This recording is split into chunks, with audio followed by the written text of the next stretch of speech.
All right, hey, Brent Pourciau here, topvelocity.net. Welcome to the @topvelocity hashtag pitching tips, hashtag baseball training tips, whatever it is. Ask the question here wherever you're seeing this, and I'm going to try to answer it the next time. Haven't done this in a while. Got a lot of good questions going out. So let's see the first one. The first one here is coming off a video I did on why long toss doesn't translate to the mound. So the question is, love your videos, but are you saying not to long toss to increase velocity? Can't say I agree. Long toss is proven time and time again to increase velocity. You know, this really comes down to, there's two ways to prove something. You can prove it in your own little mind. We call that anecdotally, basically based off your opinion. So it's kind of like your links to what is causing the problem. And that goes through your own analysis of like, well, I've seen it probably more than once, or it worked for me, so therefore I think it's true.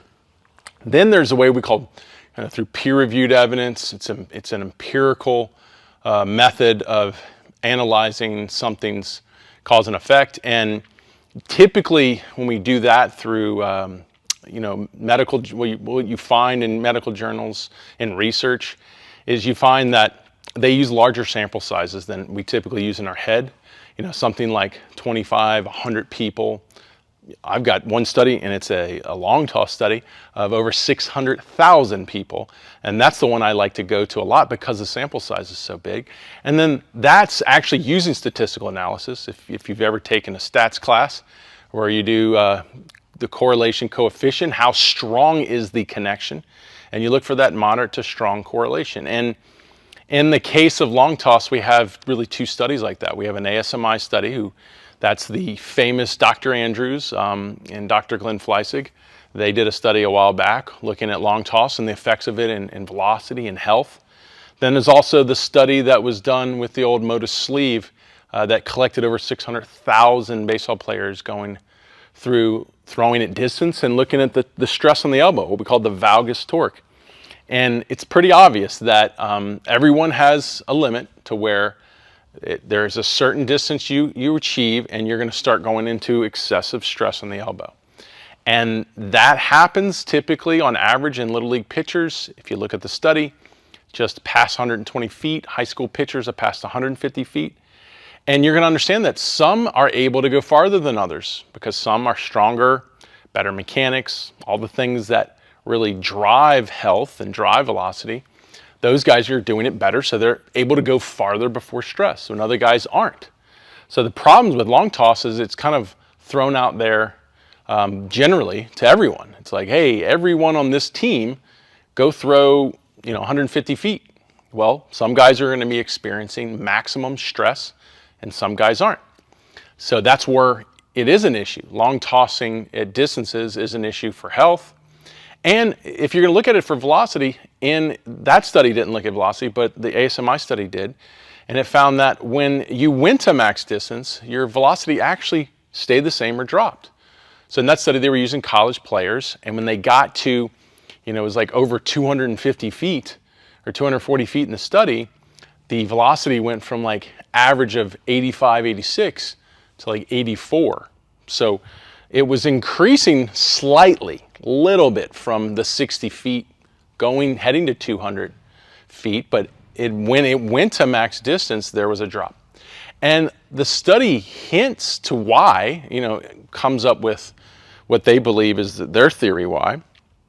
And it looked like because the mechanics are changing, because when you get to a max distance, your strides are shortening, your trunk's becoming more rotational because it can't go as far forward, because you're releasing the ball farther back. So now, because you're spending less time moving through your body to create force, now you've got to do it quicker out of your arm. And that's when the torques start peaking. So the torques don't peak at short distances, they peak at longer distances. So think about that.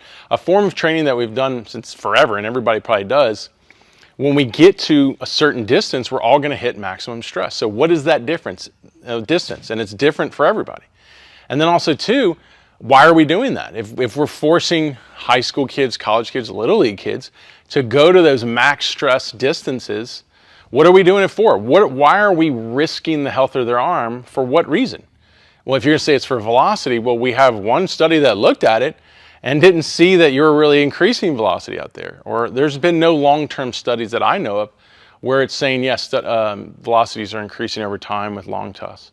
But once again, because it's so generally applied to everyone, what's the purpose when we know there's going to be a percentage of those people that are going to get hurt from it, which is what's happening. At the end of the day, it's really using the rationale that the more we throw and the more intent we throw and the longer we throw, the better we get. And that's not true, because we can go to the studies that show the more you throw, like if you throw more than 8 months out of the year, you're 5 times more likely to have injury.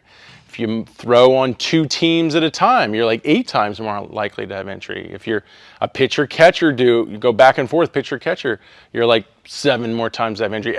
In the studies, every time you throw more, you're more prone to injury. Your risk of injury goes up. And the biggest one is if you throw fatigued, you're 36 times more likely to have injury. That's the highest one. So what causes us to be fatigued? Well, there could be other factors, but a lot of it is throwing. The more I throw, and the more often I throw, I'm going to be more fatigued, so now my injury rate is going up.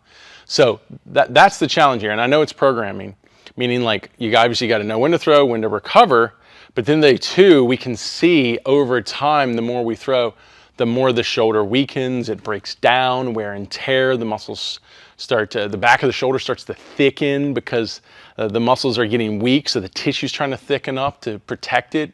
So there's just so much evidence that the more we throw, more often we throw, we increase the wear and tear, we weaken the arm, we compromise the joint to be able to handle the stress. So that's what I'm saying. If we're using these methods of throwing more, throwing it farther intent, higher intent, throwing it more distances to increase performance, not the best way to do it, because it's a double-edged sword. Yeah, you might get a little performance increase, but there's also now a risk you're going to be more prone to injury or you're going to get injured, as opposed to taking a better method. And a better method, be using the science of today, knowing that your force production is driving your velocity, your mobility is driving velocity, your mechanical timing is driving velocity. Why not apply those ways of improving it through systems like we do at Top Velocity, as opposed to just going out there and just throwing a lot? Like, there's not many sports where they go, hey, you want to be a good sprinter, you just have to run a lot, and you have to run far, and you have to run with intent. Or you want to be a good swimmer, you got to swim a lot, you got to swim far, you got to swim with intent. Like, that's kind of, it is, on most cases, that's just an amateur perspective of enhancing performance. That's not an elite perspective. And ultimately, that's what I'm saying with long toss, and I think, and I know, that's why most people that are doing this like that, or that are applying long toss for those reasons, are failing, and ultimately they could be shortening their careers. But that's a good question. Let's find one more question here. Actually, I'll go 2 more. All right, here's a good question. Do you start rotation before the foot lands? So for throwing, even pitching is going to be the most advanced form of throwing, but same concepts, just a lot more exaggerated in certain areas than, say, like a second baseman to a pitcher. So do you rotate before the foot lands? So yes, but understand it's like a domino effect. So because it's the fastest human movement ever recorded in the laboratory, basically the arm speeds, even it's just at the college level, 7,000 degrees per second is the arm speeds at the college level, and that becomes the fastest human movement in the laboratory. Now, don't think that's saying that to throw hard you have to have high arm speeds, because that's happening at the college level. And there's a study that shows when you go to the pro level, on average, the arm speeds are coming down and the ball speed's going up. So just because you're moving your arm fast doesn't mean you're throwing harder. Now, don't get me wrong, it doesn't mean you can't move, you don't have to move your arm fast. It's just, it gets to a point, specifically when you get to college, that if you keep trying to speed up your arm, you're probably just going to get hurt. Now, to get to those kind of speeds, we have to go through a sequence of rotational movements, because what happens is the legs, the initial movements of the body, of the mass of the body, that's creating forces in the ground, momentum, inertia, and those forces are coming into the body. And then we take those forces and we go through like a domino sequencing of rotational pivots to build it up, kind of like a whip, right? So yes, we start rotation and landing, but we have to start at the bottom of the sequence. So we have to start at the hips. So the hips have to be rotating into landing. and pretty aggressively if you're going to do this well. So if you go into landing and your hips are closed and there's not a lot of rotation in there, you're more than likely not going to use your hip rotation. You're going to jump a step and you're going to go into trunk rotation or even trunk rotation and arm rotation, and it's not going to be a great approach, or it's going to be a poor way of accelerating the energy that you got from coming out of your leg lift or moving into your foot position, your front foot position. So yes, the pelvis has to be accelerating to its peak going into landing. That's the goal. And then from there, hopefully you delayed the trunk, and then it's got to start accelerating after that into its peak.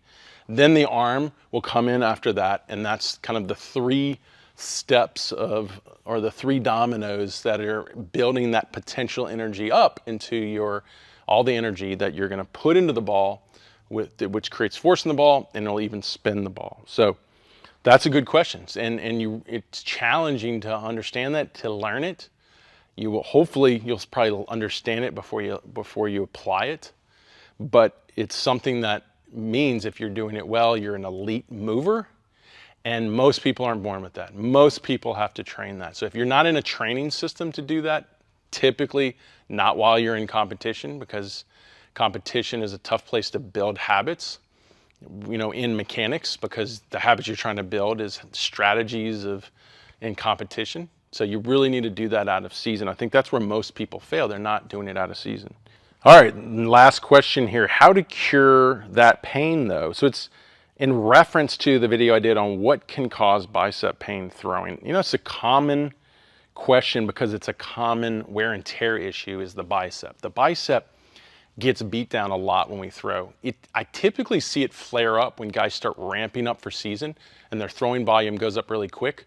The bicep is one of the most common muscles to start flaring up, and it'll start getting tight, which means it's fatiguing, right? So why is the bicep fatiguing so quickly compared to all the other muscles? Well, if that's happening to you, it's because you're putting a lot of forces into that muscle. So any muscle that starts, tightening up, flaring up, pain, pain signaling, is because you're putting a lot of forces on that muscle, more than likely very quickly. So it's these quick, rapid loads of force hitting the muscle and coming off. So that's why it typically comes from the arm muscles, and that's why typically the arm muscles get beat up. So if you're having that with the bicep, even the tricep, the medial side, the side of the elbow, the front of the shoulder, that's because that's typically where the speeds are higher. So we know there's a good chance we start ramping up throwing volume, and there's a lot of reps that the arm is going to flare up where it's going to start barking at us the most. And that's not a good thing. So I'm not telling you that in a way it's just because that's what's going to happen because the speeds are there, you should be used to it, or you should just deal with it. No, it's also an issue. So it's like if my bicep's flaring up, then obviously I'm putting a lot of forces on it, high velocity forces, and it's just too much. My bicep is breaking down because it's just too much. So how do I deal with that? Well, first of all, you can help the muscles recover through massage. Basically, think of the muscle just like you think of a heart, and it's a pump. So the more I can pump that muscle, the more I can get the blood into it. The blood's the key here because the blood holds the nutrients to heal it, right? It needs amino acids, it needs all the nutrients, vitamins, minerals, and everything for it to function well and heal and recover well. So first of all, getting there, massaging, breaking down the tension so the muscle can start pushing in and out, that's a must. So you can do that with massage guns, massage.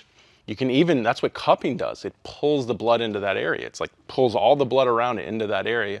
You can do that. Dry needling is a kind of a way to go in through the central nervous system or the nervous system and get the nervous system to chill out, because a lot of the tension is the nervous system trying to protect the muscle.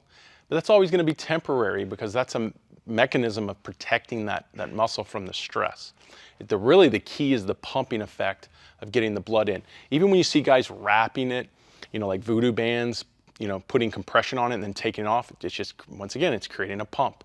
Icing it, taking it off, once again, it's creating a pump. Icing it squeezes, basically shuts all the capillaries down for the time that you have the ice on. You really don't want to go much more than 10-15 minutes because it'll start heating it up again because it's an effect of hypothermia.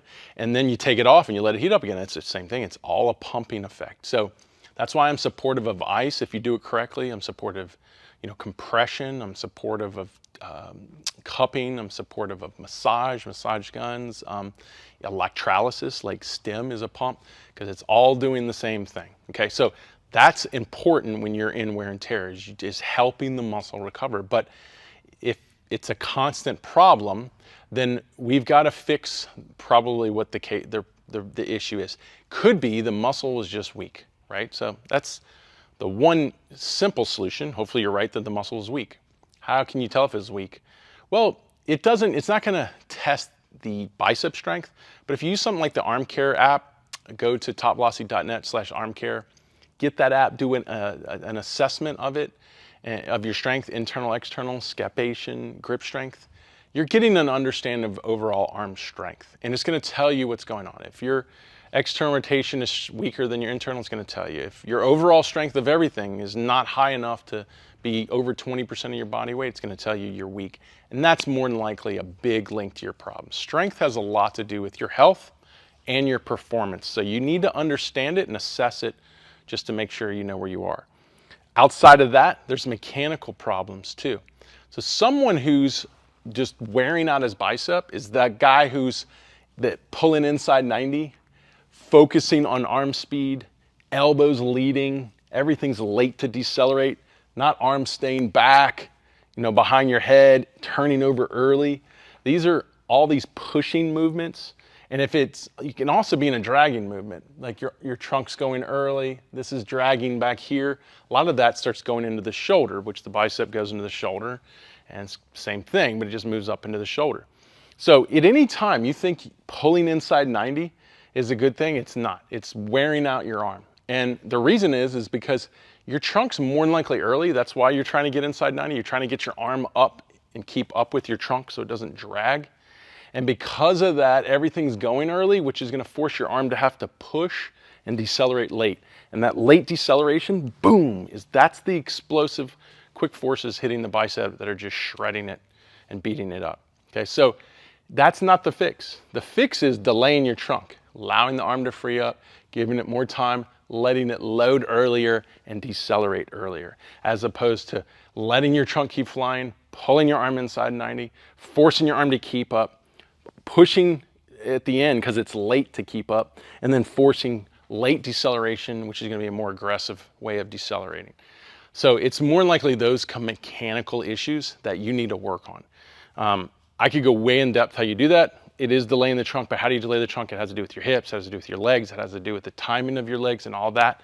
And you really need to learn that more in our system. But that's where the best way to go at that if that's your issue. So that's kind of three things there. That's learn how to recover from fatigue and throwing. That's important. Learn how to basically make sure you're strong and assess your strength, and also learn the mechanics that do it. And if you go that way, I guarantee you there's no wear and tear too bad that you can't, recover from, even save your career. And there's no reason that you should ever be that injured through your life. You will go through ups and downs of just getting beat up, but you shouldn't be falling into severe injury. And that's what we do really well at Top Velocity. Almost want to say knock on wood, but I've been doing this for 20 years, almost non-existent injury. The guys that I've gotten up into the professional levels, knock on wood, have had no serious injuries. As far as the guys that have come through our developmental system have been with us all the way through the system.